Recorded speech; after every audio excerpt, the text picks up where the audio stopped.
James, chapter 1. James, a servant of God and of the Lord Jesus Christ, to the 12 tribes scattered among the nations, greetings.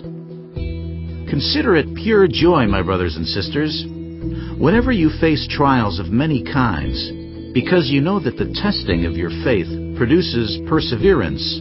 Let perseverance finish its work, so that you may be mature and complete, not lacking anything.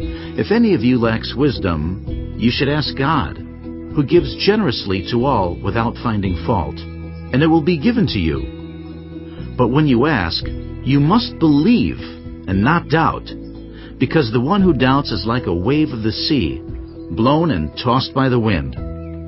That person should not expect to receive anything from the Lord. Such a person is double-minded and unstable in all they do.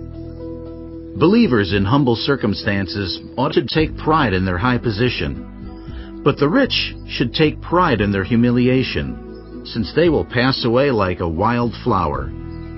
For the sun rises with scorching heat and withers the plant. Its blossom falls and its beauty is destroyed. In the same way, the rich will fade away, even while they go about their business. Blessed is the one who perseveres under trial, because, having stood the test, that person will receive the crown of life that the Lord has promised to those who love Him. When tempted, no one should say, "God is tempting me," for God cannot be tempted by evil, nor does He tempt anyone. But each person is tempted when they are dragged away by their own evil desire and enticed. Then, after desire has conceived, it gives birth to sin, and sin, when it is full grown, gives birth to death. Don't be deceived, my dear brothers and sisters. Every good and perfect gift is from above, coming down from the Father of the heavenly lights, who does not change like shifting shadows. He chose to give us birth through the word of truth, that we might be a kind of first fruits of all He created. My dear brothers and sisters, take note of this. Everyone should be quick to listen, slow to speak, and slow to become angry, because human anger does not produce the righteousness that God desires. Therefore, get rid of all moral filth and the evil that is so prevalent, and humbly accept the word planted in you, which can save you. Do not merely listen to the word, and so deceive yourselves. Do what it says.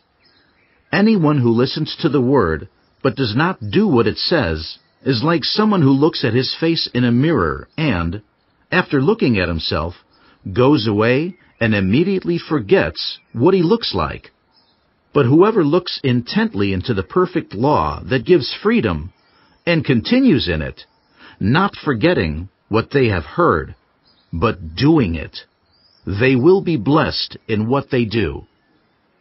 Those who consider themselves religious, and yet do not keep a tight rein on their tongues, deceive themselves, and their religion is worthless. Religion that God our Father accepts as pure and faultless is this: to look after orphans and widows in their distress, and to keep oneself from being polluted by the world.